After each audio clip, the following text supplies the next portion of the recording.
Hello friends, ഞാൻ മഞ്ജുഷ. എല്ലാവർക്കും എൻ്റെ ചാനലിലോട്ട് സ്വാഗതം. ഇന്ന് ഞാൻ വളരെ ഈസി ആയിട്ടും ടേസ്റ്റി ആയിട്ടും തണ്ണിമത്തൻ വെച്ചുണ്ടാക്കിയെടുക്കാൻ പറ്റുന്ന ഒരു അലുവയുടെ റെസിപ്പിയാണ് നിങ്ങളെ പരിചയപ്പെടുത്താൻ പോകുന്നത്. അപ്പോൾ നമുക്ക് വീഡിയോയിലോട്ട് കിടക്കാം. അതിന് വേണ്ടിയിട്ട് ഞാനൊരു മീഡിയം സൈസുള്ള തണ്ണിമത്തൻ, ഇതൊരു 2 കിലോന് താഴെ വെയിറ്റ് കാണും. ഇനി ഇത് നമുക്ക് നല്ല പോലെ ഒന്ന് കട്ട് ചെയ്തെടുക്കാം. ഞാനിപ്പോൾ ഒരുവിധം ഇതിൻ്റെ കുരുവൊക്കെ മാക്സിമം കളഞ്ഞിട്ടുണ്ട്. ഇനി ഇത് നമുക്കൊരു മിക്സിയുടെ ജാറിലിട്ടിട്ട് നന്നായിട്ടൊന്ന് അടിച്ചെടുക്കാം. അപ്പോൾ മിക്സിയിലിട്ട് അടിച്ചെടുത്ത ഈ തണ്ണിമത്തൻ ജ്യൂസിനെ നമുക്കൊരു അരിപ്പയിലിട്ടിട്ട് അരിച്ചെടുക്കാം. അപ്പോൾ ഇതിൽ ഇങ്ങനെ അരിച്ചെടുക്കുമ്പോൾ എന്തെങ്കിലും കുരുവിൻ്റെ തരിയോ ബാക്കി എങ്ങനെ ഉണ്ടെങ്കിൽ നമുക്കെല്ലാം പോയി കിട്ടും.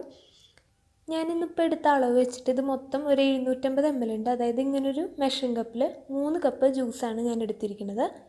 ഇനി ഞാനിതിലോട്ട് 1/2 കപ്പ് കോൺഫ്ലവർ ഇട്ട് കൊടുക്കുകയാണ്. കോൺഫ്ലവർ ഇട്ടതിന് ശേഷം ഒട്ടും കട്ടകളില്ലാണ്ട് നല്ല പോലൊന്ന് മിക്സ് ചെയ്തെടുക്കുക. ഇപ്പോൾ ഇത് നന്നായിട്ട് മിക്സായിട്ട് വന്നിട്ടുണ്ട്. ഇനി നമുക്കിതിലോട്ട് 1/2 കപ്പ് പഞ്ചസാരയും കൂടി ഇട്ട് കൊടുക്കാം.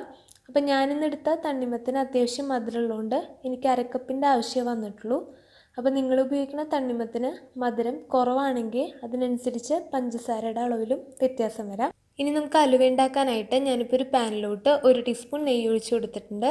നെയ്യ് നല്ലപോലെ ചൂടായി വന്നതിന് ശേഷം കുറച്ച് ചോപ്പ് ചെയ്ത കാഷ്നട്ടും കൂടി ഇട്ടിട്ട് നമുക്ക് 1 മിനിറ്റ് ഒന്ന് വഴറ്റിയെടുക്കാം. ഇപ്പോൾ നമ്മുടെ കാഷ്നട്ടൊക്കെ നന്നായിട്ട് റോസ്റ്റായിട്ട് വന്നിട്ടുണ്ട്. ഇനി നമുക്കൊരു പ്ലേറ്റിലോട്ട് മാറ്റി വയ്ക്കാം. എന്നിട്ട് ആ നെയ്യിലോട്ട് തന്നെ നമ്മൾ നേരത്തെ മിക്സ് ചെയ്ത് വെച്ചിരിക്കുന്ന തണ്ണിമത്തൻ്റെ മിക്സും കൂടി ഇട്ടിട്ട് ലോ ഫ്ലെയിമിലിട്ടിട്ട് കൈ വിടാണ്ട് നന്നായിട്ടൊന്ന് ഇളക്കിയെടുക്കുക. ഇനി നമുക്കിതിലോട്ട് 1.5 ടീസ്പൂൺ പഞ്ചസാരയും ഏലക്കായും കൂടി പൊടിച്ചത്, ഞാനിപ്പോൾ ഇവിടെ 3 ഏലക്കായും കുറച്ച് പഞ്ചസാരയും കൂടി പൊടിച്ച് വെച്ചിട്ടുണ്ടായിരുന്നു. അതിൽ നിന്ന് 1.5 ടീസ്പൂണാണ് ഇട്ട് കൊടുക്കുന്നത്. ഇത് ഇട്ട് കൊടുത്തതിന് ശേഷം വീണ്ടും കൈ വിടാണ്ട് നന്നായിട്ടൊന്ന് ഇളക്കിയെടുക്കുക. അപ്പോൾ ഒരു 3 മിനിറ്റൊക്കെ കഴിയുമ്പോഴേക്കും ഇതിങ്ങനെ കുറുകി വന്നു തുടങ്ങും. വീണ്ടും നമ്മളിത് നന്നായിട്ടൊന്ന് മിക്സ് ചെയ്തുകൊണ്ടേ ഇരിക്കുക. ഇനി ഏകദേശം ഒരു 6 മിനിറ്റൊക്കെ കഴിയുമ്പോഴേക്കും നമുക്കിതിലോട്ട് 2 ടീസ്പൂൺ നെയ്യ് ആഡ് ചെയ്ത് കൊടുക്കാം. എന്നിട്ട് വീണ്ടും നന്നായിട്ടൊന്ന് മിക്സ് ചെയ്തെടുക്കുക. നോൺ സ്റ്റിക്ക് പാത്രം ആണെങ്കിൽ കൂടി നമ്മൾ ഇങ്ങനെ കൈവിടാണ്ട് മിക്സ് ചെയ്തുകൊണ്ടേ ഇരിക്കണം. ഇപ്പോൾ നമ്മുടെ ഒരുവിധം നന്നായിട്ട് തിക്കായിട്ട് വന്നു തുടങ്ങിയിട്ടുണ്ട്. ഇനി ഞാനിതിലോട്ട് നമ്മൾ നേരത്തെ വറുത്ത് വെച്ചിരുന്നില്ലേ കുറച്ച് കാഷ്നട്ട്, അത് ആഡ് ചെയ്ത് കൊടുക്കുകയാണ്. ഇനി ഇത് വീണ്ടും നന്നായിട്ടൊന്ന് മിക്സ് ചെയ്തെടുക്കുക. ഇപ്പോൾ ഒരു 12 മിനിറ്റ് നേരം ആയിട്ടുണ്ട്.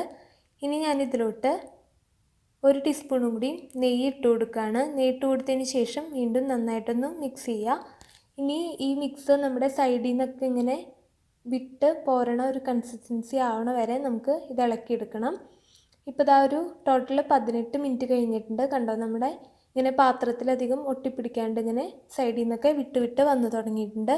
ഇതാണ് നമ്മുടെ ഈ ഒരു അലുവയുടെ കറക്റ്റ് കൺസിസ്റ്റൻസി. ഇനി നമുക്ക് ഫ്ലെയിം ഓഫ് ചെയ്യാം. ഇനി ഞാനിതൊരു പ്ലേറ്റിലോട്ട് മാറ്റുകയാണ്. ഈ പ്ലേറ്റിൽ ഞാൻ ഓൾറെഡി കുറച്ച് നെയ്യ് പരട്ടി വെച്ചിട്ടുണ്ടായിരുന്നു. അപ്പോൾ നമുക്ക് അലുവ ഒട്ടിപ്പിടിക്കാണ്ട് എടുക്കാനായിട്ട് പറ്റും. ഇനി അലുവയുടെ മിക്സ് നമുക്ക് ചൂടോടുകൂടി തന്നെ ഇതിലോട്ട് ഒഴിച്ചു കൊടുക്കുക. ഇതെല്ലാം ഒഴിച്ചു കൊടുത്തതിന് ശേഷം ഇതിൻ്റെ മോൾ ഭാഗം തവി വെച്ചിട്ട് ജസ്റ്റ് ഒന്ന് ലെവൽ ചെയ്തെടുക്കുക. ഇപ്പോൾ ഞാൻ ഒരുവിധം ലെവൽ ചെയ്ത് എടുത്തിട്ടുണ്ട്. ഇനി ഞാൻ ഇതിൻ്റെ മുകളിലോട്ട് കുറച്ച് എള്ളിട്ട് കൊടുക്കുകയാണ്. നിങ്ങൾക്ക് വേണമെങ്കിൽ അടിയിലും ഇട്ട് കൊടുക്കാം. ഞാനിപ്പോൾ മുകളിൽ മാത്രമാണ് ഇട്ട് കൊടുക്കുന്നത്. ഇനി നമുക്കിത് മിനിമം ഒരു 6 മണിക്കൂർ നേരം തണുക്കാനായിട്ട് വെക്കണം. ഇപ്പോൾ 6 മണിക്കൂർ കഴിഞ്ഞിട്ടുണ്ട്. നമ്മുടെ അലുവയൊക്കെ നല്ലപോലെ സെറ്റായിട്ട് വന്നിട്ടുണ്ട്. ഇനി നമുക്കിതൊരു പ്ലേറ്റിലോട്ട് മാറ്റാം. അപ്പോൾ ഞാൻ അതിന് വേണ്ടിയിട്ട് ഇതിൻ്റെ മുകളിലൊരു പ്ലേറ്റ് വെച്ചിട്ട് ജസ്റ്റ് ഒന്നിങ്ങനെ മറച്ചിട്ട് കൈ വെച്ചിട്ട് തട്ടുക. എന്നിട്ട് ഇങ്ങനെ പ്ലേറ്റ് പൊന്തിച്ച് നോക്കുമ്പോൾ നമ്മുടെ അലുവ ഇവിടെ സൂപ്പറായിട്ട് റെഡി ആയിട്ട് വന്നിട്ടുണ്ട്. ഞാനിപ്പോൾ ആ എള്ളുള്ള ഭാഗം ഫ്രണ്ടിലേക്ക് വെച്ചിട്ടുണ്ട് കേട്ടോ. ഇനി നമുക്കിത് മുറിച്ചെടുക്കാം. അപ്പോൾ നിങ്ങൾക്ക് ഇഷ്ടമുള്ള ഷേപ്പിൽ മുറിക്കാം. ഞാനിപ്പോൾ ഈ ഒരു ഷേപ്പിൽ മുറിച്ച് കാണിച്ചു തരാം. കണ്ടോ, ഇത് നല്ല സോഫ്റ്റായിട്ട് വന്നിട്ടുണ്ട്. നല്ല എളുപ്പമല്ല ഉണ്ടാക്കിയെടുക്കാനായിട്ട്. അപ്പോൾ ഇതെല്ലാവരും ഒന്ന് ട്രൈ ചെയ്ത് നോക്കുക. വളരെ ടേസ്റ്റി ആയിട്ടുള്ളൊരു റെസിപ്പിയാണ്. അപ്പോൾ എൻ്റെ ചാനൽ ഇതുവരെ സബ്സ്ക്രൈബ് ചെയ്യാത്തവരുണ്ടെങ്കിൽ വീഡിയോസ് ഇഷ്ടപ്പെടുകയാണെങ്കിൽ ആ സ്ക്രീനിൽ കാണുന്ന സബ്സ്ക്രൈബ് ഐക്കണിൽ ഒന്ന് ക്ലിക്ക് ചെയ്ത് ചാനലൊന്ന് സബ്സ്ക്രൈബ് ചെയ്തേക്കുക. അതുപോലെ തന്നെ ഫ്രണ്ട്സ് ഫാമിലിയൊക്കെ ആയിട്ടൊന്ന് ഷെയർ ചെയ്ത് കൊടുക്കാനും മറക്കരുത്.